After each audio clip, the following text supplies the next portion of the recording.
Puzzle series. तो हम puzzle series कर रहे हैं। पजल सीरीज में हम हर टाइप के सही पजल्स कवर करने की कोशिश करेंगे। तो पहली सीरीज जो हमारी है वो 100 पजल्स की है। 100 पजल्स में हम सब कुछ कवर करने की कोशिश करेंगे जो हम कर सकते हैं। तो let's start with the first puzzle. और कोशिश होगी हर रोज 7 PM पे आपके पास एक वीडियो अपलोड होगा that will bring the new puzzle for the day. तो आज स्टार्ट करते हैं पहली पजल सीरीज का। ठीक, let's read the question together and try to solve it together. याद रखिए, कई बार मैं कहने से भूल जाता हूँ। पजल के बाद आप वीडियो पॉज कर लिया करिए और पहले सॉल्व करने की कोशिश कर लिया करिए, तब सोल्यूशन देखा करिए। क्योंकि पजल जब तक आपने खुद से नहीं करी तब तक आपको फायदा नहीं होगा। It would not benefit you. चलिए स्टार्ट करते हैं। So fortune teller has a unique way of predicting his customers' prognosis. He has 3 parrots kept in 3 different cages. Each cage also has 3 cards with a single digit non-zero number inscribed on each card. No 2 cards have the same number and no cage contains 2 cards totaling 10. Okay. Correct. Further, the total of the 3 cards in the first cage the total of the 3 cards in the first cage is greater by 2 than the second cage and by 4 than the third cage. ठीक है. When a customer asks for a prognosis, the fortune teller lets out 3 parrots which randomly pick out 1 card of the respective cages. Before the prognosis is done, the fortune teller totals the digit of the 3 cards picked out and charges the customer the same number of rupees as the total of the card. ठीक. तो यहाँ पर आप pause कर लीजिएगा और अपना solve करिएगा, फिर आप चलाइएगा। प्रॉब्लम तो ज्यादा अच्छा रहेगा। ठीक, तो यहाँ पे हमारे पास रूल क्या है? 1 से लेके 9 तक के कार्ड पे नंबर लिखे हुए हैं। 9 कार्ड्स हैं, 9 पे 9 डिजिट्स हैं। ठीक, हर केज में 3 कार्ड्स हैं, C1, C2 और C3, 3 केजेस मान लेते हैं। ठीक, और किसी भी 2 कार्ड का sum within a cage, एक केज के अंदर किसी भी 2 कार्ड का सम 10 नहीं हो सकता। ठीक, 1 से लेके 9 तक का सम कितना हो गया भाई हमारा? 1 से लेके 9 तक का सम हो गया हमारा, कितना हो गया? 45। अब ये कह रहा है एक सम S है, एक S2 है, एक केज का सम, और एक का सम है S/4। 45 को इसमें डिवाइड करेंगे तो यह आ जाएगा 13, 15 और 17। तो तीनों केजेस का सम तो मुझे आ चुका है। अब मुझे निकालना है तीनों केजेस में कार्ड कितने हैं।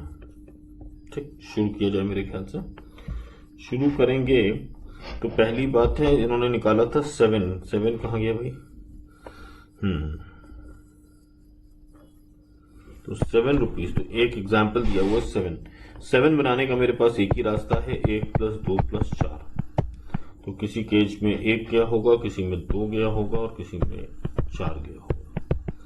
तो 3 केज लिख लेते हैं, 2, 4 और 1।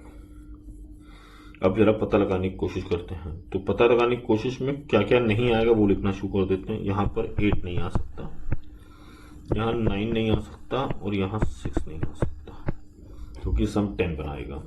ठीक बात। और अगर अपन 9 डिजिट्स की बात करें तो कुछ कहानी ऐसी होगी, एक केज में ऑड प्लस ऑड होगा, बाकी दोनों केजेस में odd plus even, odd plus even. क्योंकि विद इन द 9 डिजिट्स मेरे पास 5 ऑड है and there are 5 even digits. Correct, कुछ ऐसी कहानी होने वाली है। आगे चलते हैं। तो अब अटैक कहाँ किया जाए और शुरुआत कहाँ से करी जाए? शुरुआत करी जाए 9 से। 9 यहां नहीं आ सकता, समझ गए क्या? 9 यहां आ सकता है। अगर मैं 9 को यहां रख दूं तो क्या दिक्कत होती है? सही होता दिखता है। 4, 9, 13 सम बनना था, 13, 15, 17। तो 13 तो बन नहीं सकता, बचा 15 बनाने के लिए मुझे यहाँ 2 लिखना पड़ेगा, वो पॉसिबल नहीं क्योंकि 2 दूसरे केज में आ चुका है। 17 बनाने के लिए 4, वो नहीं पॉसिबल है क्योंकि 4 दूसरे आपने इसी केज में इस्तेमाल कर रखा है। तो 9 के पास तो एक ही जगह बची, 9 will go to C1 cage. बहुत बढ़िया, 9 यहां पर आ गया। तो अब जाहिर तौर पे यहां पर इवन ही आने वाला है। करेक्ट, और सम 13, 15, 17 है। 9, 2, 11 हो चुका है, 2 यहां आ नहीं सकता। 2 आएगा यहां पर तो सम हो जाएगा आपका 13, 2 तो आ नहीं सकता क्योंकि 2 आपने ऑलरेडी ले रखा है। बचा 15 भी नहीं आ सकता क्योंकि 4 यहाँ पे बुक है। 6 रखेंगे तो 17। अब बचा 6, तो यहाँ पे आपको बताई दिया 6 ही आ पाएगा। क्यों आ पाएगा 6 भाई? क्योंकि आपके पास बचे थे 6 और 8, 9 2 11 और 6 17। 9 2 11 और 8 19, 19 हो नहीं सकता, सम 13 15 17। तो पहला वाला तो बुक हो चुका है, इसका आंसर आ चुका है 17। अब बच गए बाकी दो। अब बाकी दो के लिए क्या करें भाई, ये देखना पड़ेगा। बाकी दोनों में डिजिट्स कौन कौन से बचे मेरे पास, ये देखते हैं। 3 7 5 और 8। करेक्ट। 3 7 5 और 8। जाहिर तौर पे 3 और 7 अलग अलग में जाएंगे, एक साथ जा ही नहीं सकते। ठीक बात है। और 5 और 8 को भी इसीलिए अलग अलग जाना पड़ेगा। ठीक, तो कोई बात नहीं, आगे चलते ट्राई करते हैं 8 पे। 8 कहाँ जाएगा? 8 यहाँ तो है ही नहीं, यहाँ की बात करते हैं। तो अगर 8 में यहाँ पे रख लूँ तो क्या प्रॉब्लम आएगी और किसी को आएगी कि नहीं आएगी? 8 अगर मैं यहाँ रखता हूँ तो 8 4 12 बनाना, ऐसा मुझे 13 या 15। तो 12 में एक जोड़ो, एक जोड़ नहीं सकते क्योंकि 13 बन जाएगा। मेरी बात समझ आ रहा है? मैंने यहाँ पे रखा 8। अब एक ट्रायल लेना पड़ेगा, दोनों में से एक जगह 8 आने वाला है। यहाँ सेट नहीं होगा तो मैं यहाँ सेट करूँगा। 4 और 8 12, 12 हो चुका मेरा टोटल। अब बनाना है मुझे 13 या 15। 13 के लिए एक, जो कि पॉसिबल नहीं, आपने एक लिया। दूसरा क्या पॉसिबिलिटी है? 3। 3 में 15 को कोई दिक्कत नहीं हो रही है, 15 बनता है। 3 का मतलब 7 यहाँ चला गया। 7 का मतलब 1 और 7 8 और 5 13। कहीं पर भी कोई दिक्कत नहीं हो रही है। तो यहाँ अगर 8 सेट ना होता तो मैं यहाँ 8 सेट करने की कोशिश करता। तो let's answer these two questions now. वो कह रहा है what is the lowest payment possible. ठीक, तो लोएस्ट पेमेंट पॉसिबल क्या क्या है? 1 इधर से लोएस्ट ले सकता हूँ, 2 इधर से ले सकता हूँ, 3 इधर से ले सकता हूँ। 1 2 3, तो lowest payment possible is 6। Correct. What is the maximum possible that one can pay. Maximum के लिए इधर मैक्सिमम क्या है? 9, इधर मैक्सिमम क्या है? 8, और इधर मैक्सिमम क्या है? 7। 9 8 7 हो गया 24। तो ये हमारा सॉल्व कर देगा। अच्छा, इसी के साथ आपको बताना चाहूँगा इस पजल सीरीज में, तो आज का पजल तो यही रहा। इस पजल सीरीज में हम क्या क्या कवर करेंगे वो बात कर लेता हूँ।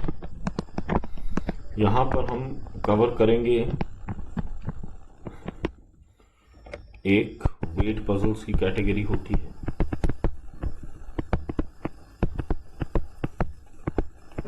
एक ट्रू फॉल्स पजल्स की कैटेगरी होती है, जहां पर एक आदमी सच बोल रहा है, एक आदमी झूठ बोल रहा होता है, जो बहुत कंफ्यूजिंग होता है। ऐसे ही अर्थमेटिक रीजनिंग के पजल्स होते हैं, अर्थमेटिक रीजनिंग उनको कहा जाता है। फोर्थ इज क्यूब पजल्स, जो हम यहाँ कवर करेंगे। Then number based puzzles, then there are certain popular puzzles like Towers of Hanoi. अब Towers of Hanoi का प्रोग्राम बनाना तो अलग बात है, लेकिन उसका पजल सॉल्व करना अलग बात होगा। ऐसे कई सारी चाइनीज प्रॉब्लम्स होती हैं जो हम कवर करेंगे। और मेरी हिदायत आप सबसे यही है कि प्लीज क्वेश्चन मैं सॉल्व करूं उससे पहले आप जरूर सॉल्व कर लीजिएगा। पजल्स को सारा मजा पजल सॉल्व करने में ही है, किसी और का सोल्यूशन देखने में वो मजा है नहीं। ठीक है ना? तो आज के लिए इतना ही करते हैं। This is the end of our puzzle series. ये पजल्स करके एक प्लेलिस्ट होगी, उसमें सारे के सारे पजल्स आपके होंगे। Thank you for this.